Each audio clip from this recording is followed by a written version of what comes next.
El sistema informativo de Canal 1 presenta CMI Primera Emisión. Errores en fotos presentadas por el presidente Iván Duque ante Naciones Unidas le cuestan el puesto al jefe de inteligencia de las fuerzas militares. Instalaciones de ICETEX siguen cerradas por actos de vandalismo. Estudiantes convocan nueva movilización para el 10 de octubre. Centros hospitalarios públicos han perdido 900.000 millones de pesos por cierre de 3 EPS, dice Asociación Colombiana de Hospitales. 330 nuevos buses de Transmilenio entran a operar en Bogotá. Capturan a un adulto mayor que pretendía llevar 30 kilos de morfina a Ecuador.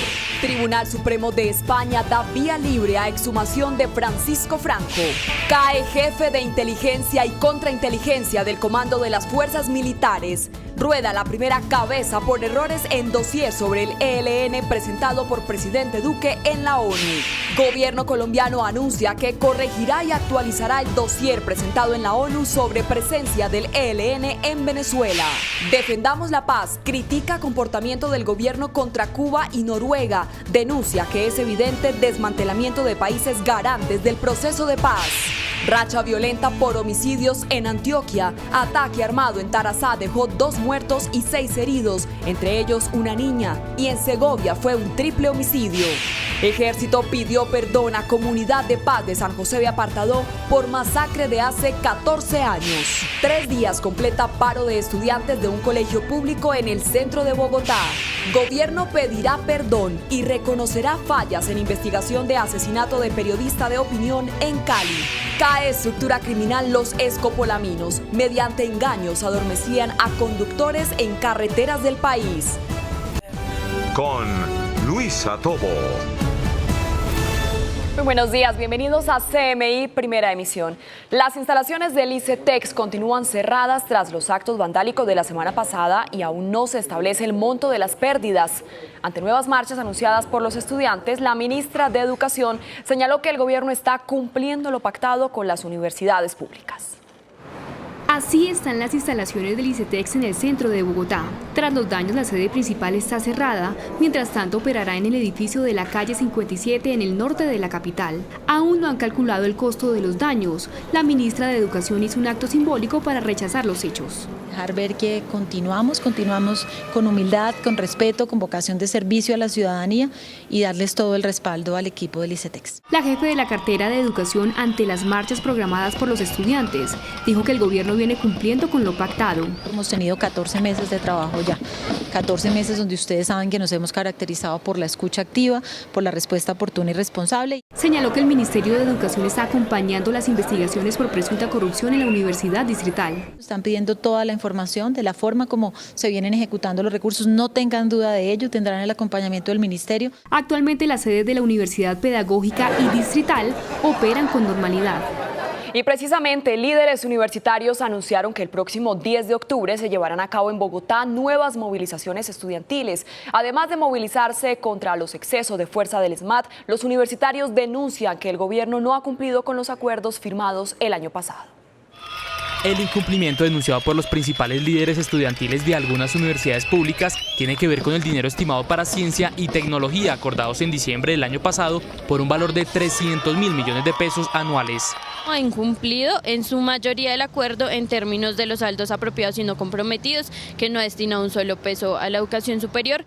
Adicional a este incumplimiento, los líderes rechazan los hechos de corrupción que se han dado a conocer sobre la corrupción por parte de algunos directivos de la Universidad Distrital. La rechazamos, incluso tenemos propuestas como estudiantes y docentes de la Universidad Distrital concretas en términos de una apertura democrática que garantice que vamos a hacer como comunidad universitaria quienes tomemos la decisión y las decisiones en cuanto a rubros y reformas estructurales y académicas dentro de la universidad. Otro de los puntos de rechazo tiene que ver con el presunto uso excesivo de la fuerza por parte del ESMAD. Exigiendo el desmonte del ESMAD primordialmente, pues por todos los hechos ocurridos últimamente en la Universidad de Cundinamarca en Soacha, en la Universidad Distrital, todos estos días hemos tenido uso de la fuerza policial. A esta movilización se sumaría la Central Unitaria de Trabajadores y FECODE. De otra parte, la Asociación Colombiana de Hospitales Públicos denuncia que tras la liquidación de 3 EPS, los centros hospitalarios oficiales perdieron cerca de 900.000 millones de pesos. Entre las entidades promotoras de salud está Salucop. Según Olga Zuluaga, directora de la Asociación Colombiana de Hospitales Públicos, hay 3 EPS liquidadas que generan una alta pérdida económica para los centros hospitalarios. Si hablamos solamente de Saludcop, Café Salud, estamos hablando de 762.000 millones de pesos solo en la red pública hospitalaria. Si le sumamos lo de Confacor, son 124.000 millones de pesos adicionales. Uno de los inconvenientes es que las EPS en esta condición solo cumplen con el 60% de la deuda. Ya Saludcop de entrada dijo, escasamente respondemos por el 50% porque no hay más recursos. Y si miramos el tema de Café Salud es aún más crítico porque no tiene activos. La asociación está de acuerdo con la intervención de las empresas promotoras que no cumplan, pero pide más garantías para los hospitales. Antes de esas salidas, digamos, los de las EPS, que haya unas conciliaciones que estén avaladas y luego que no iniciemos de cero con estas liquidaciones. Actualmente, en general, la cartera de la EPS a hospitales públicos está en 9.2 billones de pesos. Nuevo intento frustrado de la mafia por sacar estupefacientes del país. La policía evitó que 300 kilos de marihuana escondidos en un refrigerador llegaran a las islas del Caribe. Un adulto mayor intentó salir del país con 30 kilos de morfina. Fríos, así quedaron los 3 ocupantes del vehículo que tenía como encargo llevar este refrigerador de Cali a Buenaventura. Una llamada a la línea 167 de la Policía Antinarcóticos puso en alerta a los comandos Jungla, que en coordinación con la Policía de Tránsito montaron un retén para detener el paso del vehículo. Después de varios minutos y de desmontar el piso y paredes del refrigerador industrial, los Jungla encontraron lo avisado por el denunciante: 292 paquetes amarillos con marihuana creepy prensada en su interior. El alijo iba a ser sacado por el Pacífico hacia algunas islas en el Caribe. Más abajo, en Ipeles, Nariño, a muy pocos kilómetros de la frontera con Ecuador, este hombre, ya mayor de edad, fue requerido por las autoridades para una inspección de rutina. Los caninos antinarcóticos detectaron la presencia de estupefacientes en la parte trasera del vehículo que conducía. Los policías encargados de la operación tuvieron que desmontar las cajas de sonido, donde hallaron 30 paquetes. El hombre, padre y abuelo, al parecer convino con un grupo de pensionados embarcarse en solitario en esta aventura ilícita que antes de cruzar la frontera lo llevará de regreso a casa, donde muy seguramente pasará el resto de sus días sin pisar la calle. Fin a una polémica y un clamor en España. El Tribunal Supremo de Justicia dio la orden definitiva para que los restos del dictador Francisco Franco fueran sacados de la Basílica de la Santa Cruz del Valle de los Caídos y trasladados a un cementerio particular en Madrid. El Tribunal Supremo de España dio luz verde a la exhumación del dictador Francisco Franco, pues considera que no hay necesidad de licencia urbanística porque no es una obra mayor, como lo afirma el Ayuntamiento de San Lorenzo del Escorial, que además a principio de este año, a través de un informe, indicó que este proyecto pone en riesgo la seguridad de personas y bienes. Pero la sentencia firmada por varios magistrados concluye que las operaciones necesarias para extraer los restos mortales no presentan ninguna dificultad. La decisión también rechaza todas las alegaciones de la familia Franco, que se oponían tanto a la exhumación como a que el cuerpo fuera enterrado en el cementerio de El Pardo, donde yace la esposa de Franco. El presidente de Estados Unidos, Donald Trump, insiste en conocer al denunciante anónimo que lo acusó de tratar de interferir en las elecciones presidenciales del 2020. La polémica que envuelve al presidente de Estados Unidos, Donald Trump, y a su homólogo de Ucrania, Volodymyr Zelensky, por cuenta de la conversación telefónica en la que el mandatario republicano le sugiere a Kiev investigar al hijo de su principal rival político, Joe Biden. El mandatario estadounidense exigió conocer la cara de su denunciante, al tiempo que citó al pastor Robert Jeffress, que dice que de ser el presidente destituido habrá una guerra civil. Si los demócratas logran remover al mandatario de su cargo, lo que jamás lograrán, iniciarán una guerra civil que fracturará a nuestro país de tal forma que jamás sanará. Las advertencias de Trump se conocen al tiempo de que el bloque demócrata pide acceder a las llamadas del mandatario con otros líderes mundiales, entre ellas con el presidente ruso Vladimir Putin. El fabricante de automóviles alemán Volkswagen enfrenta la mayor demanda colectiva en la historia judicial de Alemania por el caso de manipulación de emisiones contaminantes que estalló en 2015 y se conoció como el Dieselgate. Hoy comenzó la primera audiencia del largo juicio en el que casi 500.000 clientes de la popular marca reclaman una reparación, acusando a Volkswagen de perjudicarlos al manipular los motores de los vehículos para que parecieran menos contaminantes de lo que realmente eran. Y China celebrará su 70º aniversario con el mayor desfile militar de su historia en momentos en los que crece su rivalidad con Estados Unidos. Pekín mostrará armamento puntero nunca visto en público para conmemorar el aniversario de la República Popular y sobre todo demostrar una lealtad absoluta y fortalecer el nacionalismo en medio de la rebelión protagonizada por Hong Kong. Irak y Siria reabrieron su principal paso fronterizo que habría sido arrebatado y destruido por el autoproclamado Estado Islámico, que tenía como objetivo borrar los límites territoriales entre los dos países. Y tras 5 años sin operar, fue reactivado este puesto de control para mercancías y personas. De hecho, hoy los primeros camiones de mercancías cruzaron el que ahora es el único paso fronterizo activo entre Irak y Siria. Y Europa está ante la alerta de una inminente llegada del poderoso huracán Lorenzo. El fenómeno meteorológico alcanzó momentáneamente la categoría 5 y se convirtió en el más potente registrado tan cerca del viejo continente. En la segunda entrega de renovación de Transmilenio, 330 nuevos buses entran a operar en Bogotá. La renovación de la flota pretende completar 1.441 buses hasta el 2020. Desde el pasado 16 de junio inició la renovación de la flota de buses de Transmilenio. Para esa fecha entraron a operar 516 nuevos buses de los 1.441 que deben llegar, aumentando la capacidad para 140.000 usuarios más. Desde hoy hasta el 12 de octubre llegarán otros 330 buses, 234 biarticulados y 96 articulados, la mayoría en el patio de la calle 80, Tunal y Usme. Le tomamos el pulso a los usuarios que a diario hacen uso del sistema y a pesar del cambio hay quienes no se sienten satisfechos. A pesar de que haya nuevos buses, no veo ningún cambio. Sí, su preocupo sí es horrible, la verdad. Es como una caja de sardinas. La seguridad sigue igual porque uno va apretadísimo y ahí lo están esculcando a uno. Pero con la llegada de estos nuevos vehículos se necesita ampliar 48 estaciones y pese a que hay cerca de 800 buses nuevos rodando, hasta ahora tan solo en 5 estaciones se ha iniciado obra, 22 están en estructuración y las 21 restantes en diseños. Recordemos que toda la implementación del reemplazo de la flota de fase 1 y 2 pasarán hasta agosto del siguiente año, en donde podremos disfrutar de los 1.441 buses nuevos que tendremos en el sistema. Con los cambios, a partir de hoy se crea además la nueva ruta B44-G44, que inicia su recorrido en San Mateo, Soacha y va hasta el Portal Norte. Y tras la gigantesca movilización estudiantil y los hechos de violencia protagonizados por encapuchados y el ESMAD, a esta hora se desarrolla un plantón en la Universidad del Atlántico en Barranquilla. Fabián Ledmes, buenos días. ¿Y cómo avanza esta movilización? Básicamente los estudiantes, Luisa, de la Universidad del Atlántico están protestando por la corrupción al interior de este centro universitario. También se han solidarizado con los actos violentos que protagonizó el ESMAD la semana anterior en algunas universidades de la capital.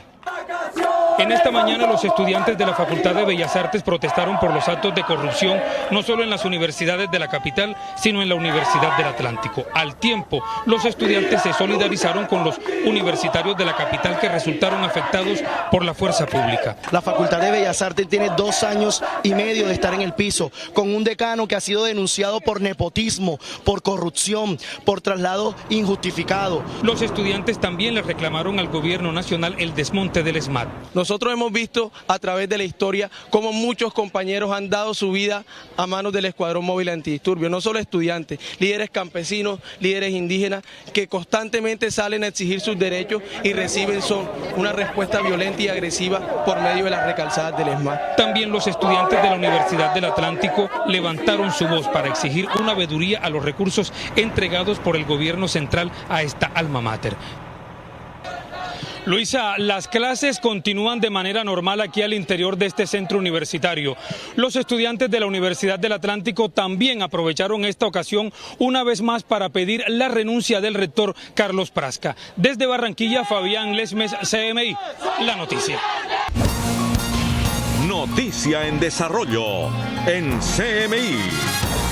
Seguimos en CMI Primera Emisión. Rodó la primera cabeza por los errores presentados en el informe que el presidente Duque entregó en la ONU y que contenía varias fotos equivocadas sobre la presencia del ELN en Venezuela. Se trata del general Osvaldo Peña, jefe de inteligencia y contrainteligencia del Comando General de las Fuerzas Militares, quien fue llamado a calificar servicios.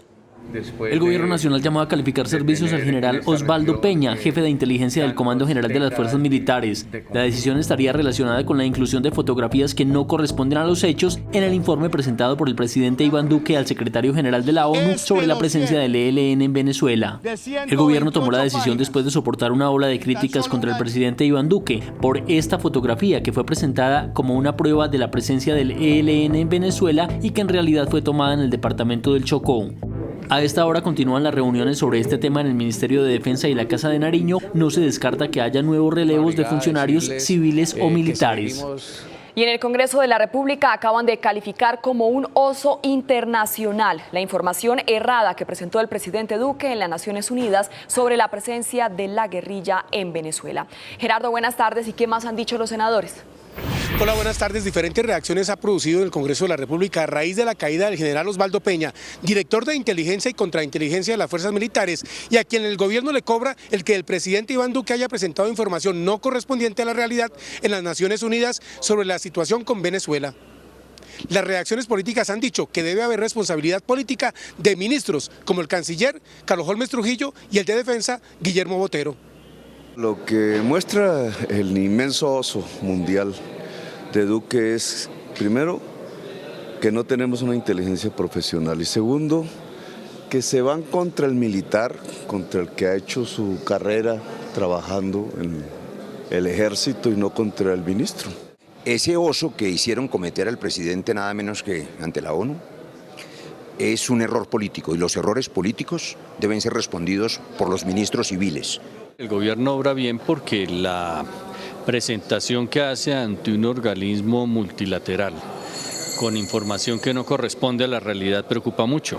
Si esa es la inteligencia y esa es la forma en que ha venido desarrollando los informes y los sustentos de cada afirmación que hace el presidente, pues era lógico que se hubiera tenido que retirar de ese cargo.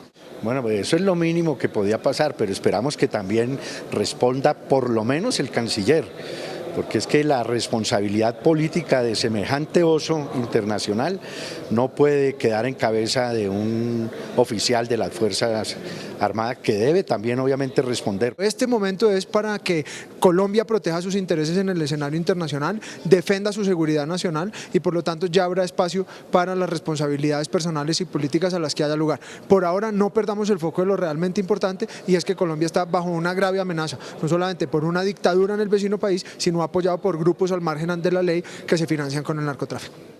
Por ese tema con Venezuela, la información que presentó el presidente Iván Duque en las Naciones Unidas y que no corresponde a la realidad, los partidos de oposición ya anunciaron que van a presentar una solicitud de debate político en la plenaria del Senado. Desde el Congreso de la República, Gerardo Aristizábal, CMI, La Noticia. Gerardo, muchas gracias. Por otra parte, el gobierno colombiano, con la Cancillería a la cabeza, anunció que actualizará el informe que contiene los errores y lo volverá a enviar a la comunidad internacional.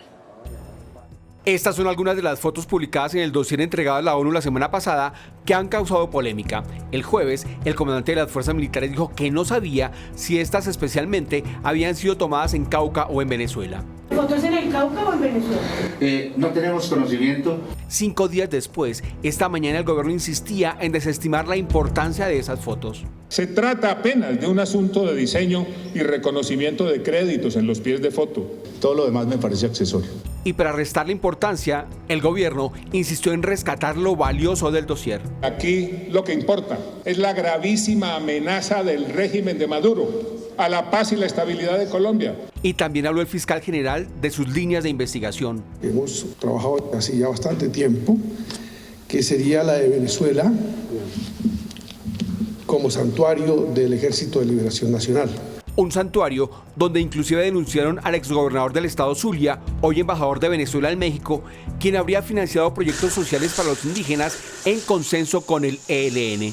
Lo que se pretende es instrumentalizar a los indígenas con una finalidad de desplegar el trabajo político, organizativo y poderse lucrar a la vez por parte del ELN de los recursos del Estado venezolano. Ejército y policía ratificaron la existencia de campamentos a muy pocos kilómetros de la frontera que con la anuencia de la Guardia Nacional Venezolana son corredores del narcotráfico para el ELN. Se aprecian bandidos de civil identificados como primer anillo de seguridad en clara interlocución y acción con personas de la Guardia Nacional venezolana. Aunque el gobierno insistió en la gravedad de la amenaza, que representa a Venezuela junto con todos los grupos armados organizados que allí tienen asiento, y le bajaron el tono al tema de las fotos, se anunció que el error se enmendará. En consecuencia, se va a actualizar para que quede claro mediante el uso exclusivo de fotos propias de la fuerza pública.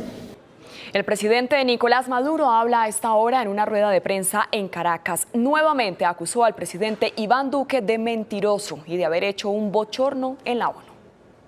El presidente de Colombia fue una vergüenza, un bochorno en Naciones Unidas. 4 fotos, Iván Duque. 4 fotos demostrando lo que yo he venido diciendo. Iván Duque miente porque quiere una guerra, por eso miente. Miente porque es títere de Donald Trump y quiere un conflicto armado contra Venezuela. Y tras la advertencia que le hizo el presidente Duque al gobierno de Cuba por la solicitud de extradición de los guerrilleros del ELN que siguen en La Habana, la plataforma Defendamos la Paz rechaza el comportamiento del gobierno contra los países garantes que han acompañado el proceso de paz con las FARC y la mesa de negociación con el ELN. Para el movimiento Defendamos la Paz hay hostilidad del gobierno hacia los países garantes que acompañan la verificación del acuerdo de paz, exactamente Cuba y Noruega. Colombia no solamente incumple esos protocolos, sino que desafía los acuerdos firmados por el Estado colombiano y trata de presentar ante la comunidad internacional a Cuba como si fuera un aliado del terrorismo cuando fue un amigo de la paz. La plataforma señala que en la actualidad los países garantes tienen poco margen de acción. Le han bajado muchísimo el volumen. Las visitas que hacía, por ejemplo, Noruega, continuamente a la zona se le ha disminuido esa frecuencia. Y lo más triste es que no son hechos aislados, sino que hace parte de una estrategia. Por esta razón pidieron respeto a la participación del mecanismo de verificación. No tenemos una política exterior y que además la política exterior, la poca que tenemos, que la dicta Washington, está pensando en términos guerreristas. Según el movimiento, Colombia necesita una política exterior de paz y no de guerra. Racha violenta por homicidios en Antioquia. En un ataque a bala en Tarazá, Bajo Cauca, fueron asesinadas 2 personas y otras 6 resultaron heridas. En Segovia, al nordeste, se presentó un triple homicidio.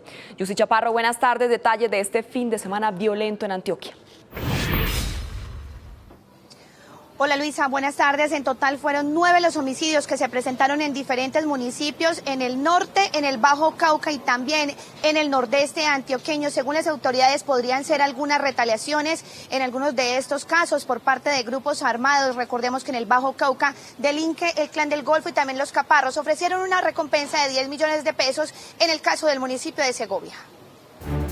El ataque armado se presentó en el corregimiento de La Caucana, zona rural de Tarazá, Bajo Cauca antioqueño, en donde 2 hombres fueron asesinados y 6 personas resultaron heridas por impactos de bala, entre ellas una mujer y su pequeña hija de 10 años. Llegan unos individuos con armas largas y armas cortas, llegan disparando indiscriminadamente contra un establecimiento público donde estaban departiendo unas personas.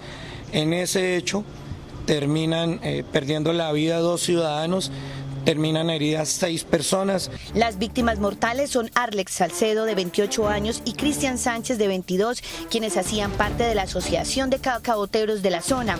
En otro punto de Tarazá fue encontrado el cuerpo de un hombre con heridas de proyectil. Autoridades investigan quiénes son los responsables de los hechos violentos. En la zona hay injerencia del Clan del Golfo y de los Caparros, quienes han venido teniendo una disputa entre ellos por el control territorial frente a las rentas ilícitas que se dan en la zona. Entre tanto, en el municipio de Segovia, nordeste antioqueño, se presentó un triple homicidio. Autoridades ofrecen 10 millones de pesos de recompensa por información de los responsables. Dentro de las personas fallecidas hay una persona que tenía registros por temas de minería ilegal, hay otro que tenía por un tema de violencia intrafamiliar. Fueron 5 muertes violentas en Segovia en menos de 24 horas. En Toledo, al norte, también fue asesinado un comerciante. Uno de los responsables fue capturado por la policía. Y en el Urabá antioqueño, el ejército pidió perdón a los familiares de las víctimas, en total eran 8, de una masacre ocurrida en San José de Apartadó en el año 2005.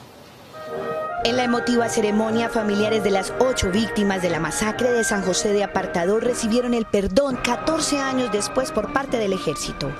En el hecho que ocurrió el 21 de febrero del año 2005 en el corregimiento de Mulatos, fueron asesinados campesinos de 2 familias y entre ellos sus hijos de 2 y 5 años y otro menor de 13, en una incursión en el que se responsabiliza al ejército y a grupos paramilitares. Como colombiano y militar del Ejército Nacional de Colombia, en nombre del Ministro de Defensa Nacional, quiero presentarles mis más sinceras disculpas y solidarizarme con el dolor de todos. Los uniformados reconocieron su responsabilidad en esta masacre, en el que las víctimas fueron presentadas como presuntos guerrilleros y que estremeció a la comunidad de paz en San José de Apartadó. En este corregimiento fue instalada justamente una placa para honrar el nombre y la memoria de los asesinados. Y en otras noticias, a las 12:12 del mediodía, una mujer fue asesinada al interior de un hotel en el municipio de Itagüí. Según la información que han dado las autoridades, esta mujer de 35 años y que también era madre de 2 hijos de 18 y de 3 años, fue encontrado su cuerpo al interior de una de las habitaciones. Se informó por parte de los empleados que ella había entrado en compañía de un hombre que había pagado esta habitación por 4 horas, que él salió primero y que luego encontraron el cuerpo de esta mujer con algunos signos de violencia, por lo que se investiga si sería su compañero sentimental o a qué obedecería este crimen. Esto desde Medellín, Yusi Chaparro, CMI La Noticia. Feliz tarde. Yusi, muchas gracias. Es momento de hacer una pequeña pausa, pero al regresar a CMI, primera emisión, espere. Gobierno pide perdón por el crimen del periodista Gerardo Bedoya Borrero, asesinado en 1997. Ya volvemos. Seguimos en CMI Primera Emisión. El gobierno pidió perdón y reconocerá fallas en la investigación por el crimen de Gerardo Bedoya Borrero, periodista del País de Cali, asesinado en 1997. Javier Ramírez, buenas tardes. ¿Y cómo se desarrolla este acto simbólico? Luisa, televidente, muy buenas tardes. Efectivamente, a esta hora aquí en el norte de la ciudad de Cali se lleva a cabo este acto encabezado por el alto consejero para los derechos humanos y asuntos internacionales de la presidencia. El Estado le ha pedido perdón a la familia del periodista porque no actuó con celeridad ante las denuncias que interpuso el comunicador de amenazas en contra de su vida. En un acto público encabezado por el alto consejero presidencial para los derechos humanos y asuntos internacionales, el Estado pidió perdón por el asesinato del periodista Gerardo Bedoya Borrero, editor del periódico El País de Cali en el año 1997. Se reconoció que no hubo una actuación con celeridad ante las denuncias que interpuso el periodista sobre amenazas en su contra. El Estado colombiano en este caso ha aceptado la responsabilidad de los hechos ocurridos en el año 97. Esto es un proceso, además, esto es un mensaje ético a esta sociedad, en donde no vamos a permitir que los violentos pongan contra la pared a la gente de bien en Colombia. El acto público se llevó a cabo luego de que el gobierno y la Sociedad Interamericana de Prensa firmaron un acuerdo sobre un reconocimiento y perdón por el crimen. Tiene un significado muy grande, primero para las familiares de Gerardo Bedoya, sus familiares, que en ese sentido es un alivio, digámoslo así, por más de que el caso de Gerardo Bedoya sigue impune, no se ha hecho justicia. En sus columnas, Gerardo Bedoya atacaba fuertemente el narcotráfico y la corrupción. El reconocimiento fue recibido por sus hermanas. Cuando dijeron de poner el nombre de un parque, de una carretera, yo dije, pues la carretera está lista, no hay que hacer inversión nuevamente. Hasta el día de hoy no se ha establecido la autoría intelectual ni material del homicidio de Gerardo Bedoya. En otras noticias, en el centro del Valle del Cauca, la policía desarticuló una banda que se encargaba de distribuir cerca de 80.000 dosis de estupefacientes cada 2 días en el municipio de Tuluá, centro del Valle del Cauca. Se capturaron 2 personas quienes serían los encargados de percibir 20 millones de pesos en cada entrega. Los alucinógenos eran entregados a la banda delincuencial La Inmaculada de ese municipio. Es de notar que estas personas se desplazaban desde el departamento del Cauca hacia el municipio de Tuluá 3 veces por semana, transportando alrededor de 80 kilos en cada recorrido. Se utilizaban varios vehículos tipo automóvil como método para evadir los controles. Los capturados fueron dejados a disposición de la Fiscalía y en este momento se realiza su legalización de captura. Es toda la información por el momento. Desde Cali, Javier Ramírez, CMI La Noticia. Javier, muchas gracias, buenas tardes. ¿Y sabe usted cómo está su corazón? ¿Cada cuánto controla su presión arterial? Pues según cifras de la Organización Mundial de la Salud, en Colombia 4 de cada 10 personas son hipertensas, diabéticas o sufren problemas cardíacos. Sedentarismo, comida chatarra, tabaquismo, obesidad y falta de amor propio son, según los expertos científicos, los problemas que más aquejan al corazón. 4 de cada 10 adultos mayores de 35 años tiene la presión arterial alta. Pero si en el mundo alarma la muerte al año por fallas del corazón de 18 millones de personas, equivalentes a 1/3 de la población del planeta, en Colombia preocupan más las 5 que fallecen cada día. Las personas subestiman la presión arterial. No la valoran realmente porque como no produce ningún síntoma. Un novedoso y revelador trabajo científico patrocinado por 4 potencias y adelantado por médicos e investigadores en Bucaramanga, bajo la dirección del doctor López, encontró la que podría ser la cura de este mal. Decidimos calificar a auxiliares de enfermería, ¿cierto? Auxiliares de enfermería del propio barrio donde está la comunidad. Cuando identifica que el paciente es hipertenso, tiene una tablet o un teléfono que se comunica directamente con este consultorio y nosotros damos las indicaciones necesarias para el tratamiento. Que llegue a uno a su barrio, a su casa, el médico y le presente cómo debe uno ejercitarse, cómo debe hacer las cosas bien, es muy importante. Es momento de hacer una breve pausa y al regresar a CMI Primera Emisión, la historia de un profesor que llegó borracho a dar clases en colegio de Bogotá. Estudiantes llevan 3 días en paro. Y sube el desempleo, llega a 10.8. Ya regresamos. Continuamos en CMI Primera Emisión. Las autoridades anunciaron que cerrarán filas contra el hurto, el homicidio y el microtráfico en 320 municipios del país, donde estos delitos tuvieron un gran impacto en la última semana. El hurto a personas se disparó 10%. Los registros obtenidos durante la última semana de septiembre revelan un aumento del 10% en el delito de hurto a personas en el país. Hay uno que presenta aumento y es el hurto a personas como tal. Pero cuando nosotros comparamos las cifras específicamente de hurto a celulares, tenemos más de un 10% de disminución frente al año 2018. Asimismo, hurto a bicicletas. Asegura el general Oteortúa que las ciudades de mayor impacto en el hurto a personas fueron Bogotá y Cali. Por supuesto, las capitales son las de mayor impacto. Ciudades como Bogotá, ciudades como Medellín y Cali son las ciudades por la cantidad de habitantes que presentan un mayor índice en aumento en algunos delitos, pero asimismo aportan disminución en el otro. Es así como, por ejemplo, la ciudad de Cali y la ciudad de Bogotá presentan una disminución considerable, específicamente en homicidio. Después del hurto a celulares y bicicletas, el fleteo se redujo en todo el país. El fleteo, que es algo que causa mucho escozor al ciudadano, porque le está quitando el dinero que está sacando específicamente de su salario, tenemos una reducción del 45%. Durante la última semana, la Fuerza Pública realizó 119 allanamientos, 91 de ellos contra el microtráfico. 3 días en paro llevan los estudiantes del Colegio Público Palermo en la localidad de Teusaquillo. Los padres de familia piden cambio de directivas por irregularidades en la labor de los docentes. Denuncian que hace pocos días uno de ellos llegó en estado de embriaguez y además hay daños estructurales al interior de la institución. Natalia Dávila, buenas tardes. ¿Y qué responden las autoridades del colegio? Luisa y televidentes, buenas tardes. Mire, pues la rectora del colegio no se ha pronunciado frente a las denuncias, pero sí pudimos hablar con la Secretaría de Educación, quienes han dicho que instalarán una mesa de diálogo. Sin embargo, hoy en el lugar, en el colegio, está prohibido el ingreso de los estudiantes y también desde las directivas cancelaron la alimentación de toda la semana.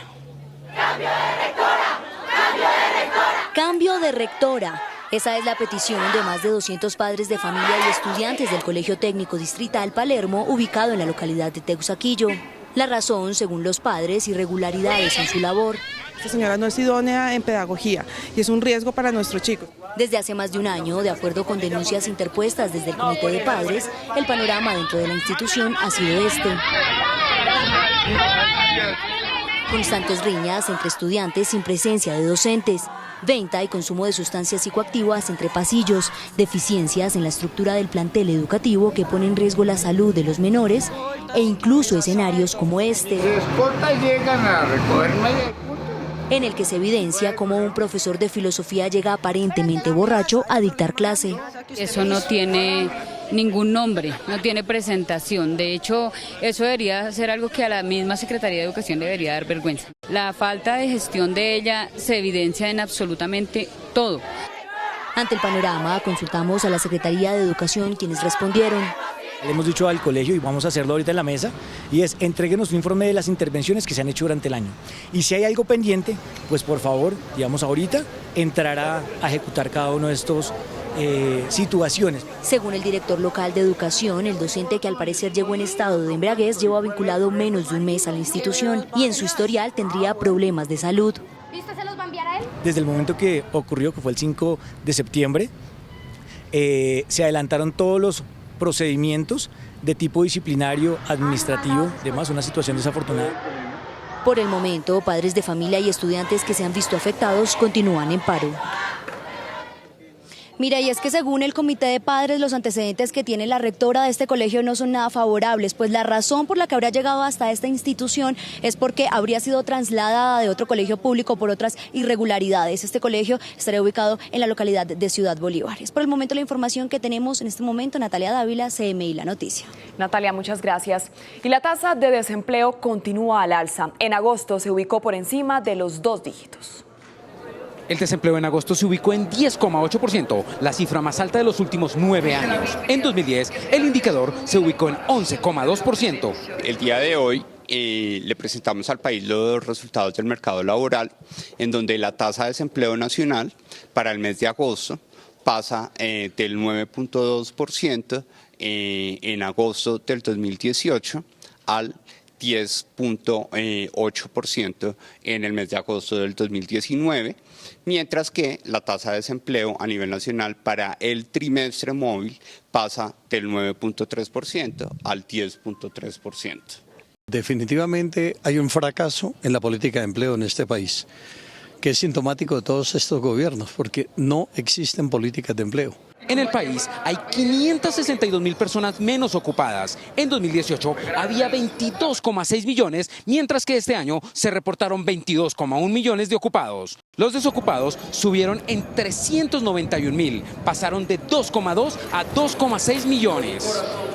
Hasta aquí las noticias en CMI Primera Emisión. A continuación, no se pierda Amor de Familia y a las 9 en punto la emisión central de CMI La Noticia. Feliz tarde.